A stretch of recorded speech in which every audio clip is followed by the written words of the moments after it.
Hi friends, welcome to my channel. అందరూ బాగున్నారని ఆశిస్తున్నాను. Welcome to cooking world. ఈరోజు మరో సింపుల్ రెసిపీతో మీ ముందుకు వచ్చాను. అదేంటంటే చాలా సింపుల్గా మరియు ఇంగ్రీడియంట్స్ కూడా తక్కువగా ఫాస్ట్గా అయిపోయేటటువంటి టమాటో రెసిపీ ఎలా చేయాలో చూద్దాం.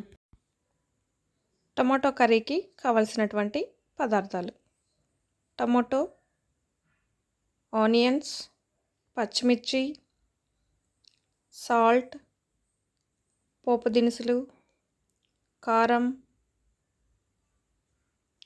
ఆయిల్, పసుపు, కరివేపాకు, కొత్తిమీర. ఈ ఐటమ్స్తో మనం ఎంతో రుచికరమైనటువంటి టమాటో కర్రీని నిమిషాలలో తయారు చేసేయచ్చు. అదెలాగో ఇప్పుడు చూద్దాం. టమోటాలను, ఆనియన్స్ను, పచ్చిమిర్చిని, కొత్తిమీరను ముక్కలుగా కట్ చేసుకోవాలి. తర్వాత స్టవ్ వెలిగించి బాండలి ఉంచి తగినట్లుగా ఆయిల్ను వేసుకోవాలి. ఈ టమోటో కర్రీని మనం ట్రావెలింగ్ చేసేటప్పుడు చాలా ఫాస్ట్గా అయిపోయేటటువంటి పదార్థం కాబట్టి ఎక్కువగా ఈ టమోటో కర్రీని చాలామంది ప్రిఫర్ చేస్తూ ఉంటారు.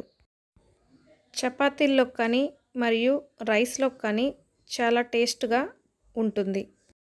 ట్రావెల్ చేసే టైంలో ఎక్కువగా చపాతీలను ప్రిఫర్ చేస్తారు కాబట్టి అందులోకి ఈ కర్రీ అయితే చాలా బాగుంటుంది. కాకపోతే ఈ కర్రీలోకి కొంచెం కూడా వాటర్ అనేది వేయకుండా ప్రిపేర్ చేసుకోవాలి. అంటే ఆయిల్ కొంచెం ఎక్కువగా వేసుకోవాలి. ఆయిల్ కాస్త మరిగిన తర్వాత ఆవాలను మరియు మినప్పప్పును వేసి దోరగా వేపాలి. దాని తర్వాత మనం ముందుగా కట్ చేసుకున్నటువంటి ఆనియన్ ముక్కలను కూడా వేసి దోరగా వచ్చేటట్లు వేపుకుంటూ ఉండాలి.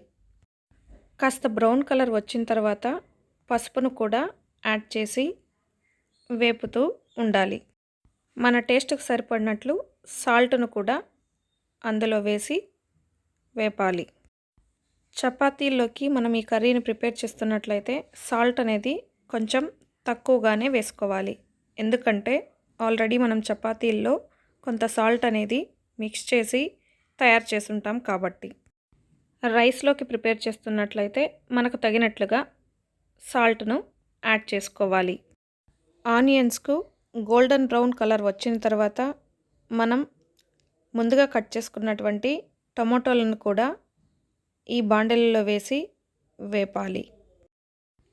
టమాటోలతో పాటు మనం ముందుగా కట్ చేసుకున్నటువంటి పచ్చిమిర్చిని కూడా యాడ్ చేయాలి. పచ్చిమిర్చి అనేది కాస్త తక్కువ క్వాంటిటీతో తీసుకున్నట్లయితే రెడ్ చిల్లీ పౌడర్ను వేస్తే మనకు ఈ కర్రీకి టేస్ట్తో పాటు కలర్ కూడా చాలా బాగుంటుంది. ఇలా ఈ మిశ్రమాన్ని కొద్దిసేపు బాగా మూత పెట్టి ఉడికించుకోవాలి. అప్పుడప్పుడు మూతను తీసి గరిటెతో అటు ఇటు కదుపుకుంటూ టమోటాలన్నీ బాగా స్మాష్ అయ్యేటట్టు ఉడికించుకున్నట్లయితే ఎక్కువ టేస్ట్ అనేది ఆ కర్రీకి వస్తుంది. ఇప్పుడు ఈ కర్రీకి మనం ఆల్రెడీ పచ్చిమిర్చిని యాడ్ చేసాం కాబట్టి టేస్ట్కు తగినట్లుగా రెడ్ చిల్లీ పౌడర్ను యాడ్ చేసుకొని అటు ఇటు గరిటెతో మొత్తం పదార్థం కలిసేటట్లు త్రిప్పుకోవాలి. ఇలా కొద్దిసేపు ఆ మిశ్రమాన్ని కదిపిన తర్వాత కరివేపాకును కూడా యాడ్ చేసి ఉంచాలి. కరివేపాకును పోపు దినుసులతో యాడ్ చేసినట్లయితే కొంచెం ఎక్కువగా మరిగిపోయి కొంచెం గట్టిగా తయారైపోతాయి.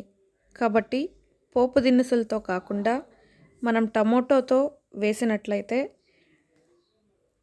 కరివేపాకు అనేది కాస్త ఉడికి మంచి ఫ్లేవర్ అనేది ఆ కర్రీకి ఇస్తుంది. కాబట్టి టమోటోలతో పాటు కరివేపాకును యాడ్ చేయాలి.